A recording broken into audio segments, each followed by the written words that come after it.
గారు రాజశేఖర రెడ్డి గారు ఏ ఒక్క రోజైనా సరే 360 రోజుల్లో 360 రోజులు బ్రాంతిని ముట్టుకోకుండా ఉన్నారా చెప్పని అడుగుతున్నాను. తెలీదా నీకని అడుగుతున్నాను. ఏం మాట్లాడుతున్నావో అని అడుగుతున్నాను. ఇది వారసత్వం అని అడుగుతున్నాను. ఏం మాట్లాడుతున్నావు? ఇందాక ఆయన తాలూకా మరణం వెనుక జగన్మోహన్ రెడ్డి గారు ఉన్నారు.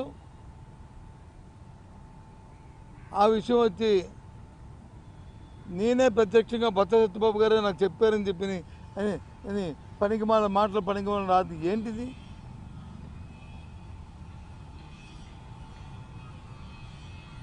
ఓ రెండు పేపర్లు నీ చేతిలో ఉన్నాయని, మీ చేతిలో ఉన్నాయని, ఓ 3 ఛానల్స్ మీ చేతుల్లో ఉన్నాయని ఇష్టారాజ్యంగా ఈ రకమైన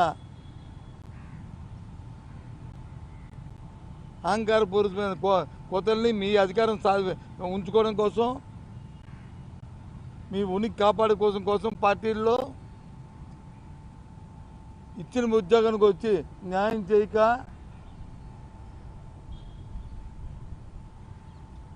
ఆ రైతుల్లో వచ్చి రోడ్డుని పడేసి ఏ పంటకు కూడా గిట్టుబాటు ధర లేక అల్లాడుతుంటే ఓ పక్క వచ్చి రైతులు ఆత్మహత్యలు చేసుకుని ఉంటే నేను అనుకున్నాను, అచ్చెన్నాయుడు ఏదో పొడవుగా ఉన్నాడు అని కొద్దిగా చెబితే మా మోకాల్లోకి వచ్చి ఆయన తాలూకు ఆలోచన నందికి విందు అవుతుంది. మోకాళ్ళకి ఇప్పుడు అరికాల్లోకి వచ్చినకుంది ఇవాళ మాటలు చూస్తుంటే. చాచా రాజకీయాల కోసం దిగజారుడు మాటలు, దిగజారుడు వ్యవహారాలు ఆపండి.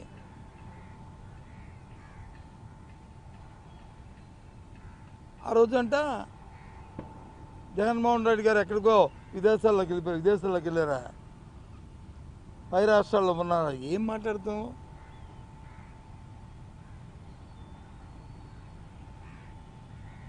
చనిపోయిన రోజునాడే నేనే ప్రత్యక్ష సాక్షిని పావురాలు కొట్టు వెళ్ళాను. అన్వేషించడానికి కేంద్రంతోనే రాష్ట్రంతోనే ఒక పక్క సంప్రదింపులు చేసి తెల్లవారు 5 గంట 4 గంటలకల్లా ఆ బాడీ ఎక్కడుందనేది ట్రేస్ చేసి కర్నూలులో వచ్చి పోస్ట్ మార్టం జరిపించుకుని కర్నూలు వరకు వెళ్ళి కర్నూలులో అక్కడ పోలీస్ పరేడ్ గ్రౌండ్స్లో అక్కడ ఉంచి అక్కడ నుంచి నేను ముందుగా క్యాంప్ ఆఫీస్కి వచ్చాను. నా వెనకదే రాజశేఖర్ గారి తాలూకా ఆ దేహాన్ని తీసుకొచ్చారు, బాధదేహాన్ని పోస్ట్మార్టం చేసి. నేను నా భార్య ఝాన్సీ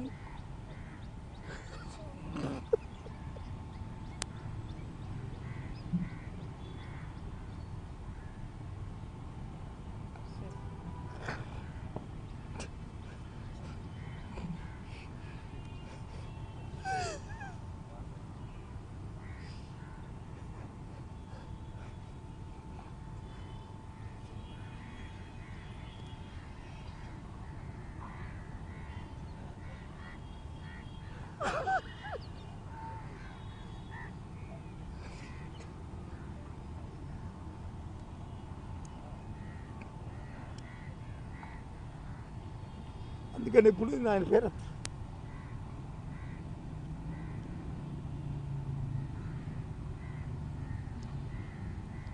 మా అనుబంధం అలాంటిది.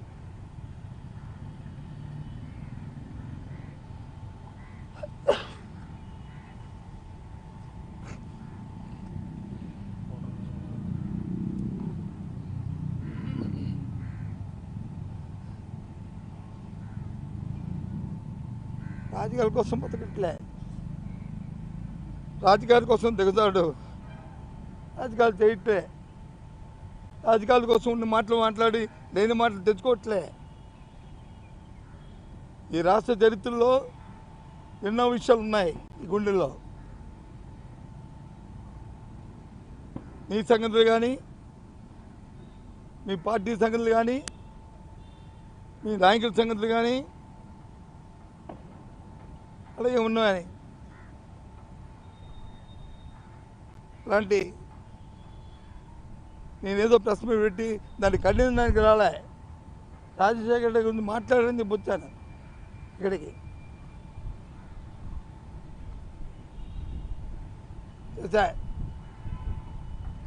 ఇలాంటి ఉచ్చ రాజకీయాల కోసం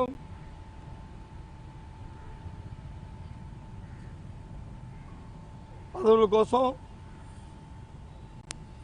వాటి కోసం ఈ రకమైన నీచమైన దిగజారుతానని అనుకోలే. చెయ్యి దమ్ముంటే ఈ రాష్ట్రంలో ప్రజలకు వచ్చి న్యాయం చేయి, నీకు ఇచ్చిన పదవులు నువ్వు న్యాయం చేయి. ఎంత పచ్చిగా నేను అబద్ధం ఆడుతున్నావు. మూలపేట బోర్డుకి వెళ్ళినప్పుడు 40 మందికి వచ్చి పోలీసులు వచ్చి పర్మిషన్ ఇచ్చారు, ఇప్పించానని చెప్తాం. ఎంత అబద్ధం అది రాజకీయాల్లో. ఇవే ఏమనుకుంటున్నావు? గౌరవాన్ని ఇచ్చి గౌరవాన్ని పుచ్చుకోవాల్సిన రాజకీయాల్లో మంచిది. అంతేగాని రాజకీయాల కోసం రాజకీయ పదవుల కోసం లేనిపోయిన దిగజారుడమైన మాటలు మాట్లాడుతూ నాకేం పర్వాలే. మీరు జగన్మోహన్ రెడ్డి గారితో వచ్చి ఏదో అన్నాను ఆయన నాకేమి నష్టం కాదు. కానీ రాజశేఖర రెడ్డి గారితో అవసరాన్ని తీసుకొచ్చి నువ్వు పెట్టావు కాబట్టి ఇవాళ ఇది మాట్లాడుతున్నా. ఆ రోజు ఆయన పోతే నేను ఝాన్సీ వెళ్ళి ఆయన్ని జగన్మోహన్ రెడ్డి గారిని 2 చేతులు కుడిమొక్కలు ఎడమొక్కలు ఉండి తీసుకొచ్చి అక్కడ తీసుకొచ్చాం. కావలిస్తే చూసుకోండి క్లిప్పింగ్లు మీ దగ్గర. ఆయన ఊర్లో లేరా అప్పుడు? ఆయన మా ఇద్దరం తీసుకురాలేదా క్యాంప్ ఆఫీస్లో ఇంటి దగ్గర నుంచి అక్కడికి? ఇది వాస్తవం కాదా? ఏంటి మాటలు? రాజకీయాల కోసం ఏదో మాట్లాడు. మీకు మామగారిని ఇష్టం లేకపోతే ఇష్టం వచ్చి మాట్లాడు, లేదా అమరావతి నీకు ఇష్టమైతే మాట్లాడు. ఆవిడ అంది కదా, ఎవరు ఆవిడ రేణుకా చౌదరి, ఇది అమరావతి కాదు కమరావతి అంది కదా అను. చంద్రబాబు నాయుడు నీకు ఇష్టమైతే కమరావతిను, నీకు ఇష్టమైతే వచ్చిన నువ్వు తందాంతాన్ని బ్యాండ్ కొట్టుకో, ఆ కమరావతి కావాలి అక్కడంటే. అంతేగాని ఇదే దిగజారిపోయి ఈ మాటల చదివి రాజశేఖర రెడ్డి గురించి ఈ మాటల.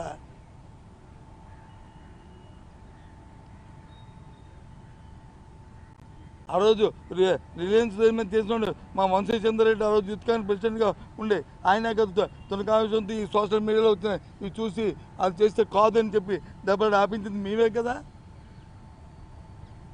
ఆ రోజు మీనే కదా. కాదా? వాస్తవం కాదా? ఏంటి మాటలు?